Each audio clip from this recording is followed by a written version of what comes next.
George Whitefield, le prédicateur du réveil. Un des plus grands hommes de réveil de tous les temps, et certainement le plus méconnu de tous, du moins en francophonie, est sans conteste l'anglais George Whitefield. Le réveil méthodiste, le plus grand mouvement de renouveau spirituel après la Réforme, a pour chef de file George Whitefield. Ses prédications sont réputées parmi les plus importantes de ce que l'on a nommé le Grand Réveil. Le prédicateur vit le jour le 27 décembre 1714 à Gloucester, dans le sud-ouest de l'Angleterre. Durant plusieurs années, il aidait sa mère à tenir un hôtel, puis ce fut son frère qui assura la gestion de l'établissement. À l'âge de 18 ans, il fut admis à l'université d'Oxford en qualité d'étudiant pauvre. Tout en étudiant, Whitefield devait servir ses condisciples plus fortunés. C'était une obligation. Il mena une vie solitaire, partagée entre l'étude et les austérités. Il entra en contact avec les frères Wesley, qui l'acceptèrent dans leur groupe de prière et de piété. C'est en 1735 que George Whitefield se convertit à Christ. Il fit une expérience spirituelle décisive qu'il appela sentiment de réconciliation. Il parlait très peu de cette expérience, mais de façon certaine, du jour au lendemain, son message devint percutant.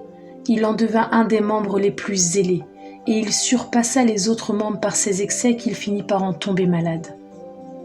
À l'âge de 24 ans, il part aux États-Unis, en Géorgie, pour évangéliser les Indiens, mais revint 2 années plus tard. La même année, il fut consacré pasteur. Il se mit à prêcher le réveil pour la première fois.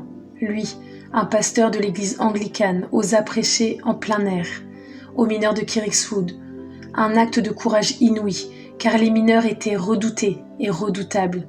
Ils étaient violents, voleurs, vindicatifs en somme, un vrai quart-monde à la puissance 10. La théologie de George était celle de la souveraineté de Dieu, la conversion, la justification, la sanctification et la glorification découlent de la grâce imméritée de Dieu, source de l'élection. Ainsi, George Whitefield a été le prédicateur de la grâce. Il prêcha aussi à Bristol, à de grandes foules. Les gens de Bristol avaient la réputation d'être une population grossière et à demi sauvage. Il ne reculait devant rien et il obtint de grandes victoires spirituelles. Les mineurs, les gens les plus méprisés de l'époque, se convertirent par milliers. Les cœurs étaient touchés et les joues noires des mineurs étaient marquées de traces blanches de larmes. Dieu avait agi de façon souveraine. George Whitefield était doué d'une éloquence extraordinaire. Même ses adversaires l'admiraient. Il n'était pas rare de voir des auditoires de plus de 20 000 personnes. Sa voix avait une portée extraordinaire, jusqu'à 2 kilomètres. Très souvent, les larmes aux yeux, Whitefield exhortait les auditeurs à se convertir. Par ses appels à la repentance, beaucoup de gens étaient saisis d'une profonde conviction de péché et se tournaient vers Christ. Whitefield était un homme hors du commun.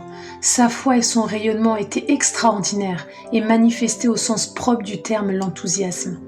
La vue des foules immenses faisait vibrer en lui les cordes de l'émotion et lui inspirait les accents les plus poignants. Il avait véritablement l'amour pour les âmes perdues. Whitefield n'était pas un théologien, ni un organisateur. Il n'avait ni une grande intelligence, ni une grande culture. C'était avant tout le prédicateur du réveil. Mais ses prédications étaient fouillées et surtout profondes. Il savait trouver le mot juste pour convaincre et amener les âmes à la repentance. Dieu avait choisi un homme faible pour en faire un des plus grands prédicateurs de l'histoire de l'Église. Une des conséquences des activités de Whitefield fut que toutes les portes de l'Église anglicane se fermèrent à lui. Le clergé voyait en lui un fanatique. Malgré cela, Whitefield fut rempli de courage et de volonté. Bien qu'il avait une santé fragile, il continua son ministère itinérant.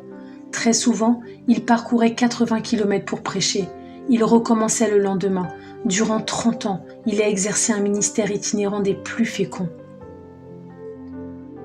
Whitefield traversa 6 fois l'Atlantique. Il créa un orphelinat en Géorgie et visita toutes les stations où se trouvaient les Anglais. Il y avait de grandes foules et des milliers de conversions extraordinaires.